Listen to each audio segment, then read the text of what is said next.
Bienvenue à tous dans notre émission 15 minutes de grâce et de vérité avec le pasteur Jocelyn Seri. C'est une joie de vous accueillir et nous allons sans plus tarder louer le nom de Jésus. Ouvre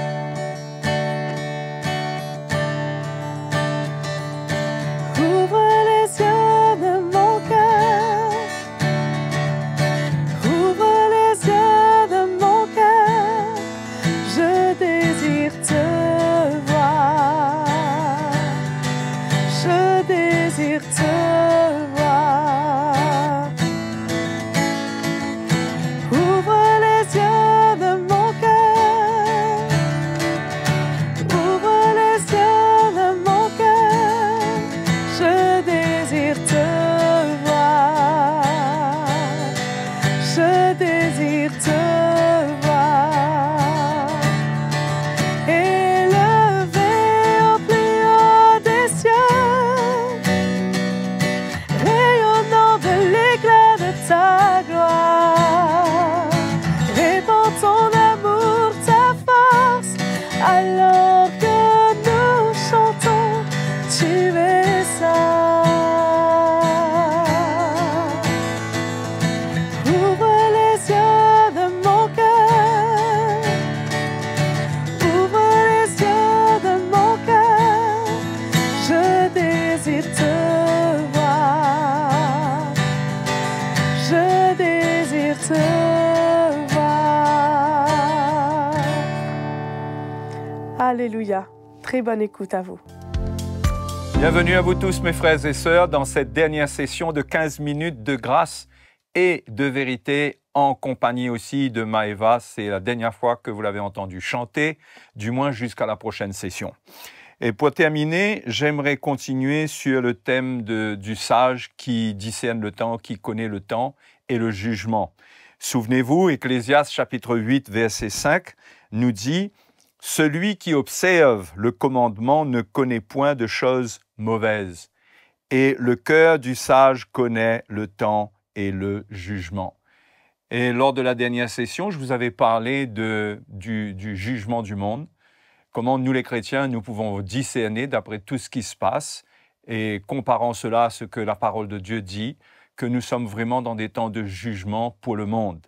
Mais la Bible nous dit dans 1 Pierre chapitre 4, versets 17 à 19, que ce jugement va commencer par la maison de Dieu.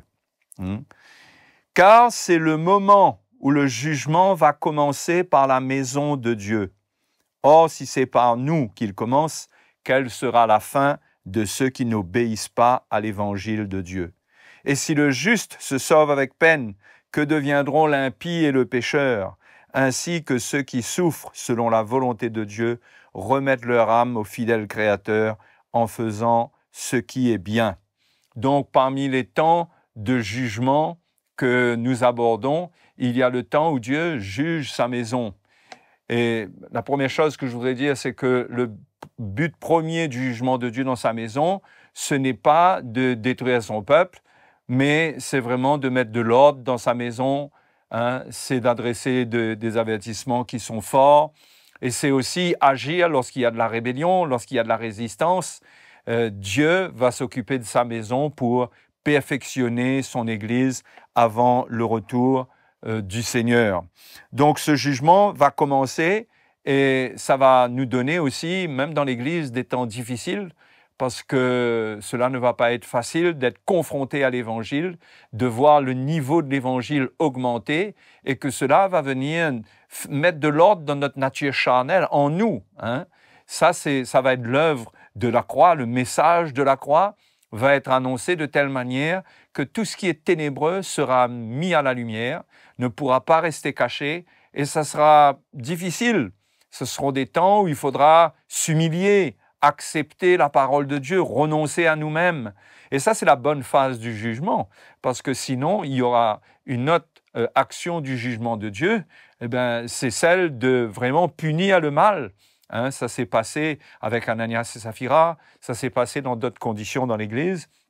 Et nous pouvons dire que le jugement de Dieu dans sa maison a commencé. C'est un jugement qui va aller en augmentant, à cause de la puissance de l'Évangile, Dieu va mettre de l'ordre de plus en plus, mais c'est un jugement qui vient avec certitude, et c'est quelque chose qui se passe à l'heure actuelle.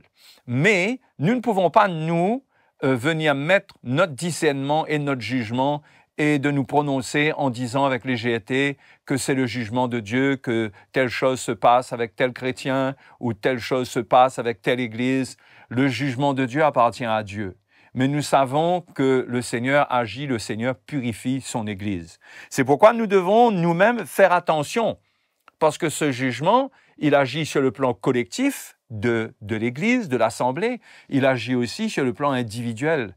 Et nous devons prendre garde, et ce sont là les paroles du Seigneur pour nous mettre en garde par rapport à la vérité de sa parole. Comment est-ce que nous allons construire?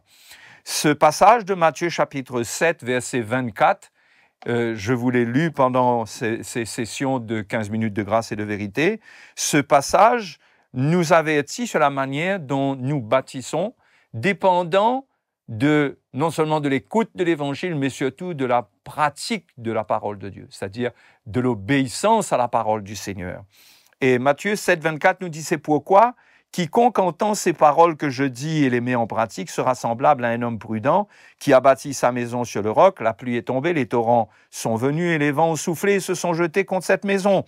Elle n'est point tombée parce qu'elle était fondée sur le roc. C'est là que nous devons faire attention à fonder notre maison, à construire sur le roc de la parole du Seigneur Jésus. Mais il y a un deuxième type de chrétien qui va bâtir sur le sable. Et le Seigneur dit, mais quiconque entend ces paroles que je dis et ne les met pas en pratique sera semblable à un homme insensé qui a bâti sa maison sur le sable. La pluie est venue, les torrents sont venus, les vents ont soufflé et ont battu cette maison. Elle est tombée et sa ruine a été grande. Est-ce que ça, c'est pas l'effet du jugement du Seigneur qui va venir éprouver nos œuvres? Parce qu'il est facile de se dire chrétien, de se dire église, de se dire serviteur de Dieu, mais c'est dans l'épreuve, c'est dans le feu que l'on verra ce qu'il ressort de nos œuvres, de ce que nous sommes. Est-ce que notre maison est bien fondée ou pas? Il y a un passage du prophète Ésaïe qui me rappelle bien ces versets de l'Écriture de Matthieu chapitre 7. Et ça se trouve dans Ésaïe 28 lorsque le Seigneur parle du fondement qui va être posé, de la pierre qui va être posée en Sion. Et regardez ce qu'il dit, c'est vraiment intéressant. C'est pourquoi, ainsi parle le Seigneur l'Éternel, voici j'ai mis pour fondement en Sion une pierre éprouvée, une pierre angulaire de prix solidement posée. C'est ça le roc sur lequel nous devons bâtir notre vie. La pierre éprouvée, celle qui est angulaire de prix et qui a été solidement posée, c'est Jésus lorsqu'il vient mourir à la croix et qu'il ressuscite. Et toutes ces paroles s'accomplissent par sa mort et sa résurrection. Donc nous devons donner de l'attention au message de la croix pour que cela devienne le fondement de notre vie.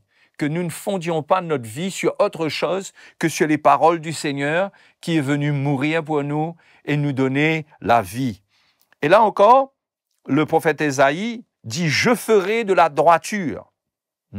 Ah non, mais je n'ai pas terminé. Celui qui la prendra, c'est-à-dire celui qui prendra cette pierre pour appui, n'aura point hâte de fuir. Je ferai de la droiture une règle et de la justice un niveau. Et la grêle emportera le refuge de la fausseté et les eaux inonderont l'abri du mensonge. Comme quoi, nous ne devons pas bâtir notre maison sur un roc mensonger. Au fait, Jésus parle même du sable, ce n'est pas du tout un roc, ce n'est pas la pierre éprouvée qu'il est, mais c'est sur les traditions des hommes, sur ce que les hommes pensent, sur les doctrines des hommes. Et tout ça, c'est du sable. Lorsque les eaux vont arriver, les torrents vont déborder. Peut-être, je ne sais pas, mais je crois que si nous avons le temps de voir ce qui vient, nous aurons envie de fuir. Mais celui qui prendra Jésus comme pierre éprouvée comme fondement, Ésaïe dit qu'il n'aura point hâte de fuir. Mais le point qu'il faut considérer dans ce fondement, c'est la justice et la droiture. parce que c'est ça qui va nous faire tenir dans les derniers temps.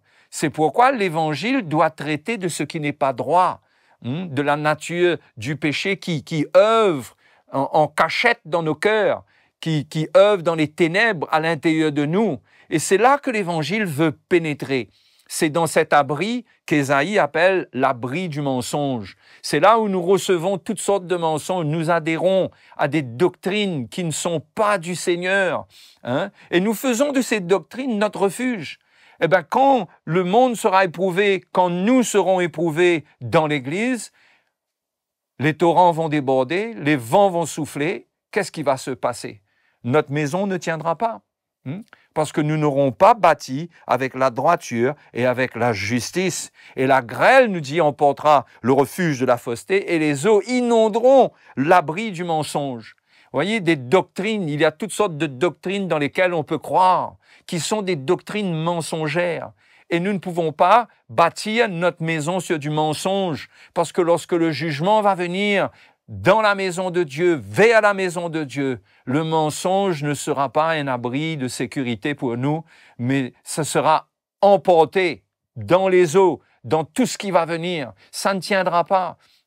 Ceux qui croient que le message de la prospérité va les préserver dans les temps difficiles qui arrivent, ils se trompent. Lorsque les torrents vont déborder, lorsque ce sera la dévastation, cela va emporter l'abri du mensonge.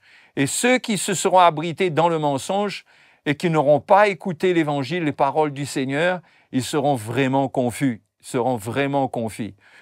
Et cela est vraiment dangereux. C'est dangereux parce que lorsque ces choses se passent, cela nous détruit, nous amène au découragement. Donc, les frères et les sœurs, il nous faut prendre garde vraiment à bâtir sur le bon fondement et à comprendre que nous sommes dans des temps de jugement. Quand nous voyons ce qui se passe, le cœur du sage connaît le temps et les jugements. Quand nous voyons ce qui se passe dans le monde chrétien, quand nous voyons les hérésies et la manière dont certains serviteurs de Dieu et les chrétiens s'adonnent à ces doctrines où il y a toutes sortes de manifestations émotionnelles, charnelles, même démoniaques, on peut voir que nous sommes dans un temps où Dieu commence à mettre de l'ordre. Il va agir parce que toutes ces folies doivent cesser et le peuple de Dieu qui est sincère doit être séparé de cela. C'est pourquoi ce jugement consiste en une séparation. Le Seigneur va séparer le blé de l'ivraie. Il va séparer la paille du froment. Il va amener une séparation au milieu du peuple de Dieu. Et cela peut être douloureux de voir qu'il y a des choses qui vont se passer, qui peuvent être troublantes pour nous, mais c'est Dieu qui sera à l'œuvre. Nous devons donc discerner le temps dans lequel nous sommes.